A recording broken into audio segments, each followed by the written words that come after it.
Alors, on va donc montrer le théorème de la limite de sinus de x, ce que vous devrez faire exactement à l'oral. Donc, on reprend les étapes qu'on a vues juste avant. La première étape consiste à énoncer le théorème. Ici, l'énoncé n'est pas trop compliqué, c'est-à-dire que la limite de sinus de x sur x quand x tend vers 0 est égale à 1.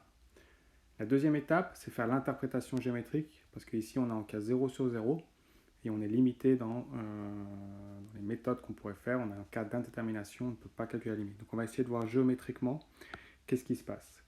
Vous devez construire votre quart de cercle géométrique. Vous devez placer la valeur x ici, qui donc correspond à la longueur de l'arc de cercle ici. Ensuite, on prend le rayon, ça on le définit. On va maintenant ici lire différentes valeurs. Ici et ici. Donc on a la valeur cos de x ici, on a la valeur sin de x ici. On rajoute les valeurs du quart de cercle trigonométrique. Et enfin, il y a une dernière valeur qu'on n'a pas encore marquée, celle qui se lie sur la tangente et qui est bien sûr la tangente.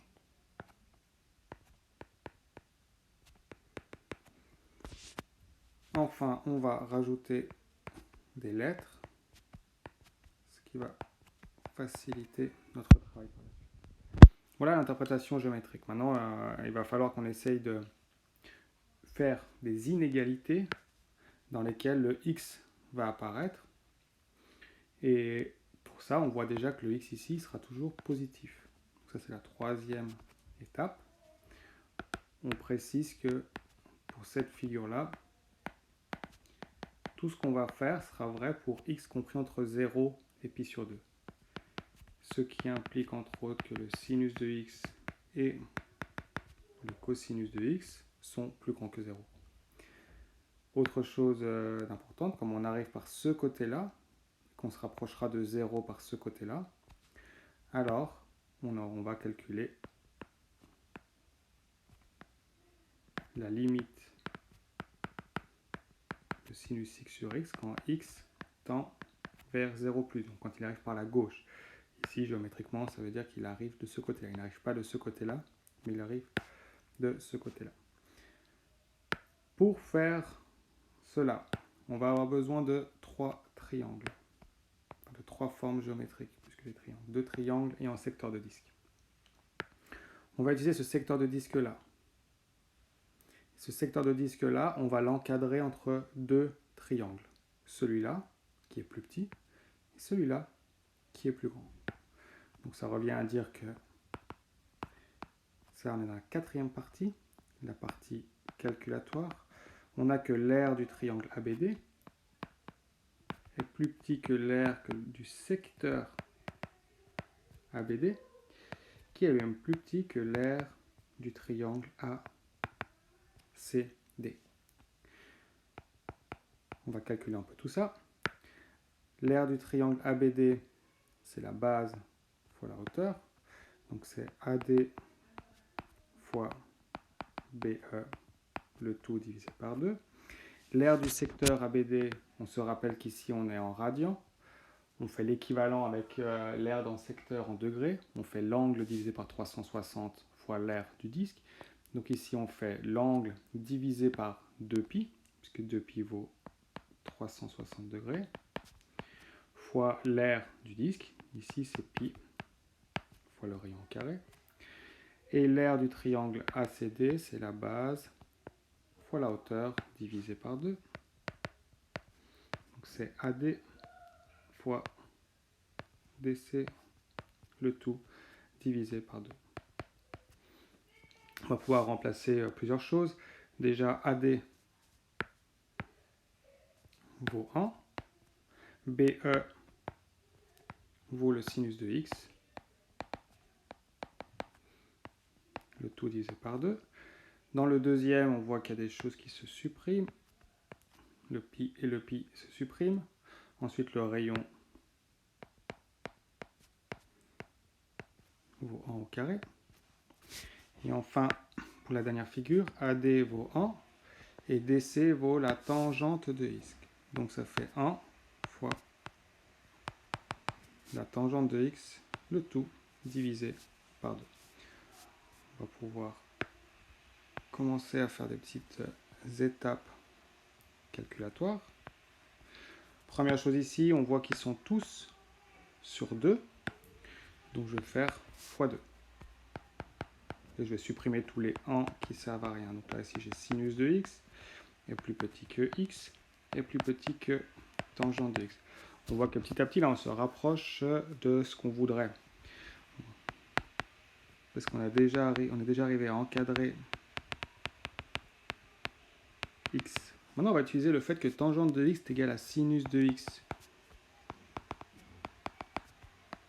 sur cosinus de x.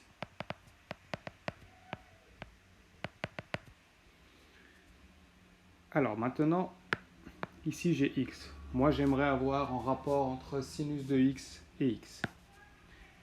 Ce que je vais faire, c'est que je vais diviser par sinus de x partout. Et comme il est positif, je n'aurai pas besoin de changer le signe.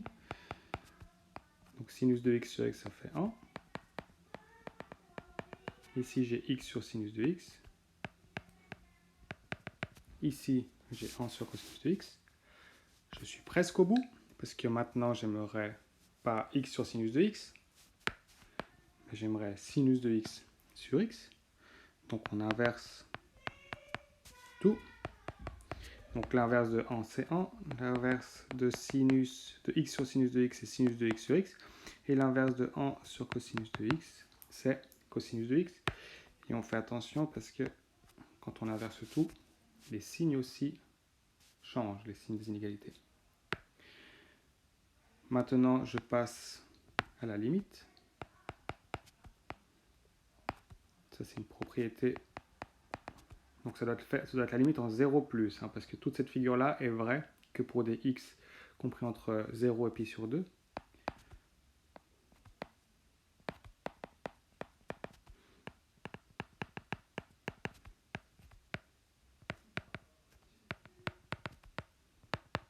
Et voilà l'inégalité à laquelle j'arrive. Je sais que ma limite de sinus x sur x est comprise entre la limite de 1 et la limite de cosinus de x. Je vous rappelle que le théorème nous dit que si une fonction est plus petite qu'une autre fonction sur un intervalle, alors la limite sur un nombre de cet intervalle sera aussi plus petite pour lui que pour lui.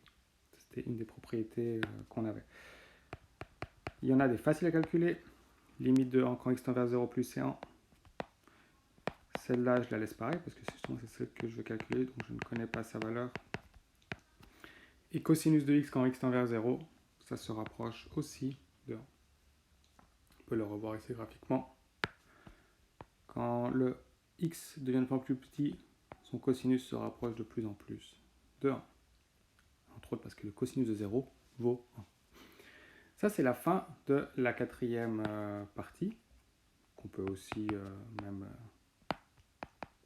écrire clairement.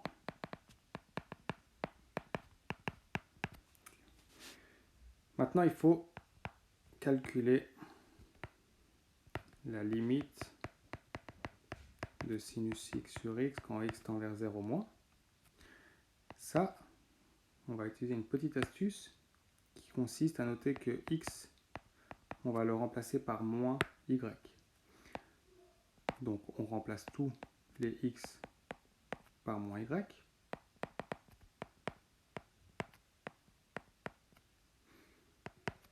Ensuite, il faut noter que si moins y tend vers 0 moins, alors y tend vers 0 plus. En effet, si moins y est négatif, si moins y représente des petites valeurs négatives, ça veut dire que y représente des petites valeurs positives.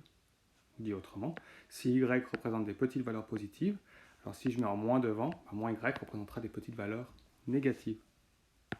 Ça, c'est la première chose. Et la deuxième chose qui est une propriété qui nous dit que sinus de moins y est égal à moins sinus de y.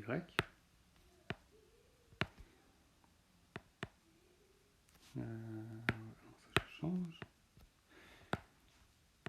Ça fait y qui tend vers 0 plus. Moins sinus de y sur moins y. Ce qui donne la limite quand y tend vers 0 plus de sinus de y sur y. Et comme on l'avait juste avant, on a exactement la même chose ici.